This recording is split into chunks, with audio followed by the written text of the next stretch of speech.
नमस्कार, आप देख रहे हैं बहस बिहार की और आपके साथ मैं हूं विवेक। मॉनसून सत्र के चौथे दिन बिहार विधान परिषद के बाहर विपक्षी सदस्यों ने जमकर नारेबाजी की। विधान परिषद में नेता प्रतिपक्ष राबड़ी देवी ने केंद्रीय मंत्री ललन सिंह और मुख्यमंत्री नीतीश कुमार पर महिलाओं के अपमान का आरोप मढ़ दिया।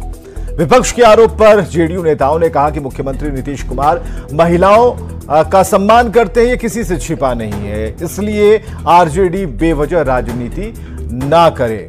लेकिन सवाल है जो अपनी जगह पर कायम है, लेकिन उससे भी भारी महिलाओं के लिए नीतीश कुमार के उन सभी प्रयासों को भूलना गलत होगा, क्योंकि नीतीश कुमार ने महिलाओं के लिए, लड़कियों के लिए, स्कूल में पढ़ने वाली बच्चियों के लिए जो किया है वो सबके सामने है और उसका फायदा भी मिला है। आज की डिबेट हम शुरू करेंगे। उषा विद्यार्थी प्रवक्ता बीजेपी से है, विजय यादव प्रवक्ता आरजेडी से, अंजुम आरा प्रवक्ता जेडीयू से और बिहार महिला कांग्रेस के अध्यक्ष सरवत जहां फातिमा को भी हमने बुला भेजा है। मामला जरा देखिए। जेडीयू सांसद ललन सिंह ने राबड़ी देवी पर टिप्पणी की थी, बात आगे बढ़ गई। ललन सिंह ने राबड़ी देवी की बजट की समझ पर टिप्पणी की और यही से बात आगे बढ़ गई। राबड़ी देवी ने कई बातें कही, उसका जिक्र भी हम आगे करेंगे।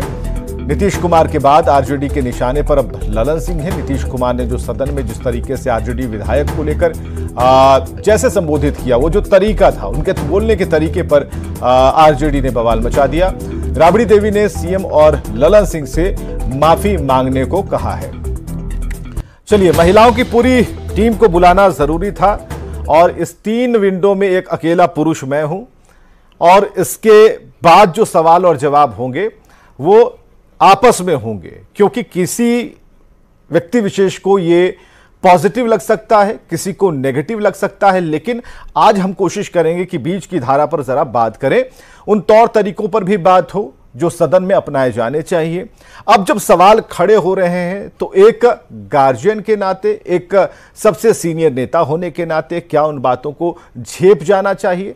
और जो राबड़ी देवी कह रही हैं या फिर ललन सिंह ने जो सवाल उनके ऊपर खड़े किए उनके हस्ताक्षर के बारे में, तो क्या कितना जरूरी हो जाता है यहां पर? उषा विद्यार्थी हमारे साथ हैं, विजय यादव हमारे साथ हैं, अंजुम आरा हैं। अंजुम आरा, आपसे शुरू करते हैं। कितना जरूरी है मैडम ये कि महिलाओं की जब बात होगी, हमने पहले ही कहा कि नीतीश कुमार ने बहुत कुछ किया, सब कुछ करके भी ये सब क्या एक महिला होने के नाते आपको कैसा लग रहा है?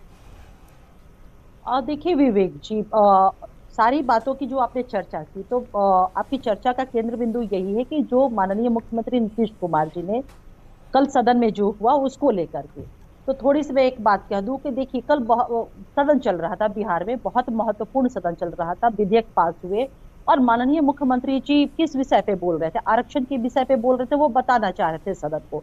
लेकिन जिस तरह से विपक्ष पूरा आमादा था, वो हल्ला हंगामा, सदन को नहीं चलने देने की जो उनकी एक पहले से प्री ऑक्युपाइड उनकी जो सोच थी, उसको इम्प्लीमेंटेशन लगातार सदन में कर रहे थे। माननीय मुख्यमंत्री जी जो आरक्षण की बात कर रहे थे, अति पिछड़ा, दलित और ये पिछड़ा वर्ग और तमाम गरीब तबकों के लोगों को लेकर के उन्होंने क्या किया है और किस तरह से वो आगे जाएंगे आरक्षण के विषय को लेकर के, लेकिन लगातार विपक्ष इस बात को लेकर के सुनने से वो इनकार कर रहा था। तब उन्होंने कहा, जो शब्दों का इस्तेमाल किया, उन्होंने कहा कि तुम क्या जानती हो, महिला हो, तुम क्या जानती हो, तुम जानती हो कि 2005 के पहले का बिहार क्या था, यही उन्होंने शब्द किया।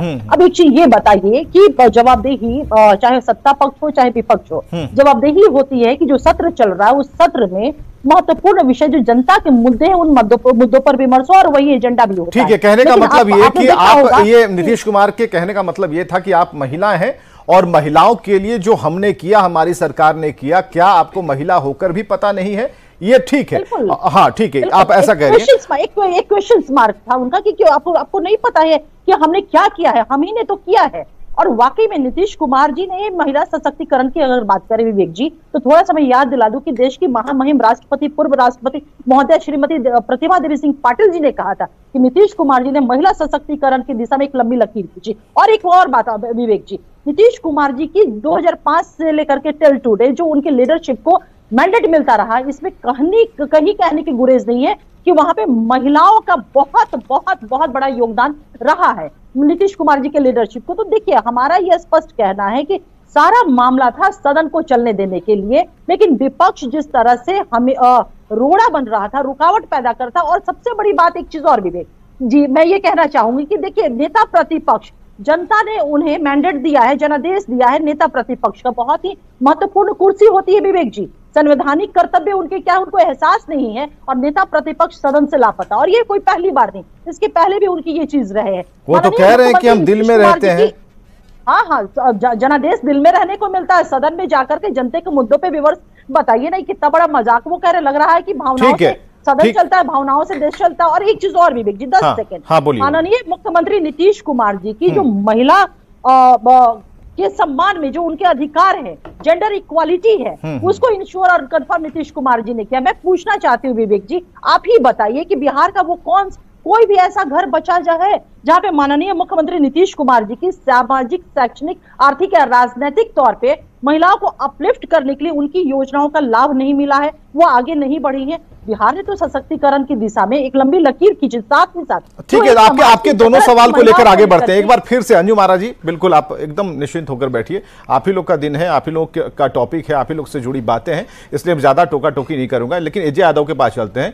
जो सवाल अभी जेडीयू ने जिस तौर तरीकों पर आपने सवाल पैदा किया, बात भी सुन लीजिए विवेक जी। हाँ, आप सबसे सीनियर उषा विद्यार्थी जी, उसके बाद उनकी बात भी सुनेंगे। हाँ, पहले सुनिए, मैं आराम से बस 2 मिनट। हाँ, मैं यह बताना चाहती हूँ कि सारे सदन में हंगामा चल रहा है कि मुख्यमंत्री जी ने महिलाओं का अपमान किया। मैं पूछना चाहती हूँ कि 2005 में, उसके पहले क्या बच्चियां स्कूल जाती थी? क्या बच्चियों को पढ़ने के लिए साइकिल मिलता था?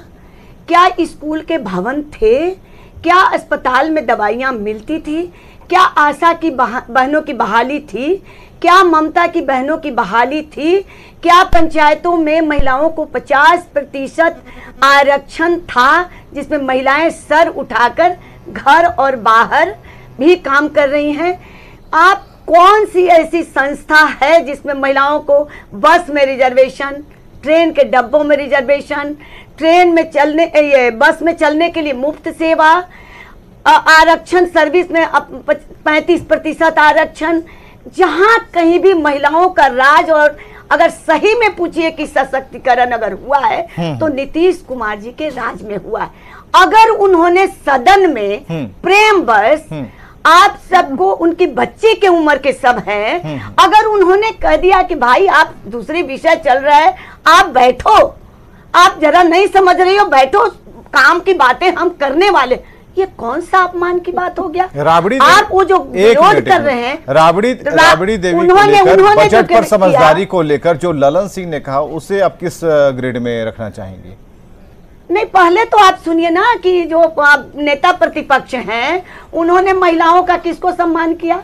अपनी माता जी को और 2 बहनों को, यही उनके राज में सम्मान था। सवाल नंबर 2 ज्यादा कठिन है क्या? नहीं किया उषा विद्यार्थी जी, सवाल नंबर 2 नहीं कठिन है, मैं उसका भी दूंगी जवाब, मैं उसका भी जवाब दूंगी। पहले तो माननीय मुख्यमंत्री जी पर जो हंगामा जो लोग कर रहे हैं, मैं उनको आपसे आग्रह विनती करती हूँ, ऐसी बहनों को, कि आप धन्य मानिए कि एनडीए की सरकार ने आई और हमारी इज्जत, प्रतिष्ठा, सम्मान जो बढ़ा है, वो पता नहीं आने वाले दिनों में कोई ऐसा व्यक्ति न आ जाए जो ये सब कम हो जाए। आपको ऐसा लगता है कि आने वाले दिनों में कोई आ जाएगा? सच नहीं, कोई नहीं आया, ऐसा मत निकालिए, संभावना तो नहीं दिख रहा है। आप ही लोग कुछ न कुछ दे देते हैं और वो लोग अगले, अभी देखिए आरजेडी के पास जाएंगे, अजय यादव ये कहेंगे कि आप घबराहट में, अभी से आप लोग घबरा रहे हैं। कुछ ऐसा मत बोल दीजिए, क्योंकि देखिए हर पॉइंट नोट हो रहा है। कोई घबराहट नहीं है, देखिए कोई घबराहट नहीं है विवेक जी। जितना बढ़ गया 2005 से आज 2024,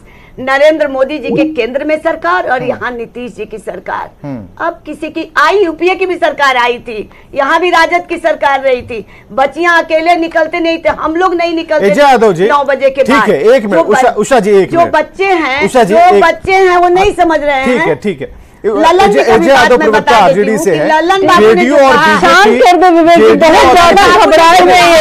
नहीं, आज हम घबराने वाले नहीं है। आज तक 6 मिनट हुए हैं, जो भी दर्शक हमारे साथ जुड़े हुए हैं वो जुड़े ही हैं, वो सुनना चाह रहे हैं, नहीं सुनना चाह रहे हैं। हम एक सवाल, अजय यादव जी, अजय यादव को जरा लाइए। अजय यादव जी प्रवक्ता आरजेडी से हमारे साथ हैं। अजय यादव जी, जो कहा जा रहा है कि नैरेटिव सेट करने की कोशिश की जा रही, नीतीश कुमार का वो स्टाइल है, नीतीश कुमार सदन में सबसे बड़े हैं, और ऐसे में एक तरीका है नीतीश कुमार का तो उस तरीके से आप इसे देख सकते हैं, ठीक है। तो इसमें बुरा लगने जैसी कोई बात नहीं है। अगर हम उनके कार्यों को देखें, महिलाओं को लेकर, लड़कियों को लेकर, तो लगता है कि वो काफी बेहतर कर रहे हैं और आगे भी बहुत कुछ करने वाले हैं। विवेक जी, मैं अंजू महाराज जी की भी बात को सुनी और वो बता रही थी कि एक लंबी लकीर नीतीश कुमार जी ने खींच दिया है। लंबी लकीर तो जरूर खींच दी है, विधानसभा के अंदर महिलाओं को पिटवा के बाहर पिटवा दिए। ऐसा कोई नहीं करेगा। कोई मत बोलिएगा, यादव को मत टोकिए, अभी बोलने दीजिए। हाँ हाँ बोलिए। बेसब्र घबराए हुए डिफेंड करनी मजबूरी है उनकी। और सुने विवेक जी, देखिए बगल मेरे बीजेपी की प्रवक्ता भी बैठी है। आपने मुझे कहने को कहा ये 5 मिनट समय ले ली, एनक्रोचमेंट। अभी देखिए मुझे बोलना है तो अंजुम नहीं, आप ट्रैक पर रहिए। अभी 8:07 हुए हैं। आप बोलिए। बिल्कुल। और सुने, एक और लंबी लकीर जो कोई मुख्यमंत्री जी नहीं खींचेगा। फला किए महिला सशक्तिकरण के लिए, फला किए, लेकिन एक महिला प्रतिनिधि जो लाखों वोट ले करके विधानसभा में चुन करके आई है, उसको कहते हैं तुम औरत तो तुम क्या समझोगी। मैं तो यही कहूंगी कि आज बिहार की जो महिलाएं हैं, जो आधी आबादी है, जो नारी शक्ति है जिसे हम कहते हैं, आज उन्हें शर्मिंदा हुआ होगा कि जो महिला को बढ़ाने की बात करते हैं, वो एक सशक्त महिला प्रतिनिधि को हाउस के अंदर इतने सारे लोगों के बीच में कहती हो तुम महिला हो, तुम क्या जानोगी, बैठो। ये कौन सी इसको डिफेंड कर रही है मेरे जदयू और बीजेपी के प्रवक्ता। अगर इन लोगों को बोला जाता तो क्या ये कहती पिता तुल्य है, ठीक है। तो सोचना पड़ेगा, यहाँ पूरे महिलाओं का अपमान हुआ है। ठीक है, कुछ महिलाएं इसे अपमानित नहीं महसूस करती है, लेकिन इन जनरल आप देखें तो अगर आधी आबादी को जो कि 2 बार जीत करके आई हैं, पहले भी वो पंचायती राज में उच्च पद पे रही थी, उन्हें कहती है तुम औरत हो, तुम क्या जानोगी, यानी औरत हो तो तुम्हें ज्ञान कम है। ठीक है, एक बात एजा जी मैं आपको टोक रहा हूं। एजा जी दिल पर हाथ रख के बताइए, नीतीश कुमार ने महिलाओं के लिए बहुत कुछ किया कि नहीं किया? नीतीश कुमार कोई भी मुख्यमंत्री रहते तो करते। अब आगे जो मुख्यमंत्री बनेंगे वो इससे आगे करेंगे। आप मौका 10 साल बाद जो मुख्यमंत्री बनेंगे वो आगे करेंगे। मौका दे रही हैं 2005 के बाद और 2005 के पहले। ये छलांग ये लोग लॉन्ग जंप हाई जंप 2005 में क्यों करते हैं? हम आपसे बस 20 साल से आप शासन में आप लोगों ने कुछ नहीं किया। आपको बताने के लिए हमारे घर में भी माँ बहन है, तो हम लोग जब पटना में रहते हैं तो हम सर बताइए उनसे भी जब जानने की कोशिश करते हैं तो वो लोग भी एक लगता है कि नहीं कोई भी रहता, ये सवाल नहीं है। आप जब तक रहे और नीतीश कुमार जब से हैं, बीजेपी की सरकार और नीतीश कुमार की सरकार दोनों साथ में चला रहे हैं, आप इन दोनों को कैसे देख पा रही हैं एक महिला होने के नाते? बिल्कुल विवेक जी, आपके घर भी माँ बहन है, वो इस चीज को कैसे देख पा रही हैं? अगर माननीय मुख्यमंत्री जी उन्हें कहते तुम औरत हो तुम क्या जानोगी, आप इस बयान से हाथ रख करके बोले। आप इस बयान को अलग तरीके देखिए। तो बात वही है, किसी भी बात है कि आधा ग्लास भरा और आधा खाली नहीं होती है। देखिए समझने की बात है, मैं डिफेंड नहीं कर रहा हूं, मैं नीतीश कुमार के बारे में या फिर नहीं, यहां पर नहीं, इस प्लेटफॉर्म पर मैं कुछ नहीं कह रहा हूं, लेकिन हमारा ये कहना है कि एक तरीका होता है, ठीक है, आप उस तरीके पर सवाल खड़े कर रही हैं और कौन सा व्यक्ति किस तरीके से वो अपने ऊपर लेता है उस पर भी हम चर्चा कर रहे हैं। हमारा बस एक सवाल है, नीतीश कुमार ने महिलाओं के उत्थान के लिए, सशक्तिकरण के लिए जो कुछ भी किया, क्या आप उन्हें 10 में से 1 भी नंबर नहीं देंगी महिला होने के नाते? विवेक जी महिला होने के नाते, मैं पॉलिटिक्स में आने के पहले मैं कॉलेज में प्रोफेसर थी, पढ़ाती थी, नौकरी करती थी, और मैं पीठ थपथपाती हूँ राबड़ी देवी जी का जो कामकाजी महिलाओं के लिए 2 दिन का स्पेशल लीव दी। एक ऐसी सेंसिटिव चीज उन्होंने कर दिया कि आज भी महिलाएं गुण गाती हैं। आपको तो मैंने फ्रीडम दे दी, आपको तो मैंने कहा कि 10 में से नीतीश कुमार को एज अ महिला कितने नंबर आप देती हैं? ये कहना कि इन्होंने किया, इन्होंने नहीं किया, ये गलत है। आपसे नहीं जानना चाह रहे हैं कि 10 में से कितने नंबर यादव देती हैं एज अ महिला होने के नाते नीतीश कुमार, उनकी गवर्नमेंट और महिलाओं के लिए किए जा रहे प्रयासों पर एजा यादव महिला होने के नाते 10 में कितने नंबर देंगी? नीतीश कुमार जी को एक इंफ्रास्ट्रक्चर मिल नहीं, बोलने दीजिए, बोले हमें नंबर, अरे मिल जाए तो बात आगे बढ़ा दें। एजे यादव जी नंबर दे दीजिए, छोड़िए एजे यादव जी नंबर दे दीजिए। विवेक जी आप ये लोग को समय दे बोलने का ना, ये लोग नहीं, उषा विद्यार्थी जी एकदम शांत रहिए। विवेक जी, उषा विद्यार्थी जी आप लोग को अच्छा ठीक है, एजे यादव जी आपको पूरा मौका दे रहे हैं, लेकिन जहां हमें डाउट है हम तो क्लियर करेंगे ना। और किससे क्लियर करेंगे? आपसे नहीं करेंगे तो किससे करेंगे? एक मिनट, एजे यादव जी 10 में से कितने नंबर ईमानदारी से? देखिए बार बार मान्य, ठीक है, आज अगर आप आरक्षण की बात करते हैं, जातीय जनगणना की बात करते हैं, आधी आबादी में सामाजिक एंड इंटेलेक्चुअल की बात करते हैं, तो उसमें तेजस्वी प्रसाद यादव जी ही लगातार। अब कमेंट्री तो बंद करें, ये लोग डर जाते हैं कि मैं कुछ ऐसा बोल दूंगी कि ये लोग पानी पानी न हो जाए। एक नंबर वाला प्रश्न पूछा है, यस नो वाला, फिल इन द एक ब्लैंक्स नंबर वाला। काम अगर किसी ने महिलाओं के हित के लिए किया है तो राबड़ी देवी ने किया है। वो मान लिए, आपकी बात एक नंबर काम किसी ने महिलाओं के लिए कुछ किया है तो राबड़ी देवी ने किया है। नीतीश कुमार, उन्होंने भी राबड़ी देवी जी के पद चिन्हों पे चढ़ करके महिलाओं को आगे बढ़ाने की कोशिश की। चिन्हों पर चल के ही चले नीतीश कुमार। नंबर कितने? बिल्कुल नंबर, लेकिन एक चीज है, रेलवे मिनिस्टर वो थे तो लालू प्रसाद यादव आप घुमा रही हैं। नंबर दे दीजिए, आज पब्लिकली नंबर दीजिए महिलाओं ने। मैंने क्लियर कहा, मैंने क्लियर किया, एक नंबर माननीय राबड़ी देवी जी ने किया और उसको अनुकरण करते हुए और फिर महिलाओं को आसान नहीं है। देखिए जो भी लोग इस डिबेट को देख रहे हैं या जो लोग पॉलिटिक्स में आना चाहते हैं, तो आपको सीखना होगा कि देखिए प्रवक्ताओं का काम इतना आसान नहीं होता। आप देखिए कि हमें अनुभव जो भी है मेरे पास, लेकिन देखिए कैसे जलेबी इमरती बनती जाती है, नंबर नहीं मिल पाते, मायूस होकर हमें आगे बढ़ना पड़ता है। सरवत फातिमा अध्यक्ष बिहार महिला कांग्रेस से। फातिमा जी हमें जरा, फातिमा तो बोल सकते हैं ना, आपको फातिमा जी तो बोल सकते हैं ना, थोड़ा छोटा रहेगा, ठीक है, बिल्कुल आराम से बोल सकते हैं। फातिमा जी, ये जो कुछ भी चल रहा है इसमें अलग अलग तरीके से नीतीश कुमार की बात को देखा जा रहा है, समझा जा रहा है। एक प्रकरण ललन सिंह का है, राबड़ी देवी को लेकर है, तो हमें दोनों ही विषयों पर आपका रिएक्शन चाहिए, कांग्रेस का रिएक्शन चाहिए। देखिए, महिला कांग्रेस की अध्यक्ष और महिला होने के नाते भी जो कल सदन में हुआ या ललन जी ने बोला, इससे हम दुखी हैं। दुखी ही नहीं, शर्मिंदा भी हैं, क्योंकि एक चुनी, देख पहले मेरी बात सुन लीजिएगा। ललन जी किसके बारे में बात कर रहे हैं? एक पूर्व चीफ मिनिस्टर के बारे में, मुख्यमंत्री के बारे में। जबकि महिला, एक जो महिला होती है, आम महिला भी, उसको 100 रुपये भी आप ला के दे दीजिएगा तो महीने भर घर को बहुत अच्छे से चला लेती है। तो महिला किसी बेहतर इकोनॉमिस्ट कोई नहीं हो सकता।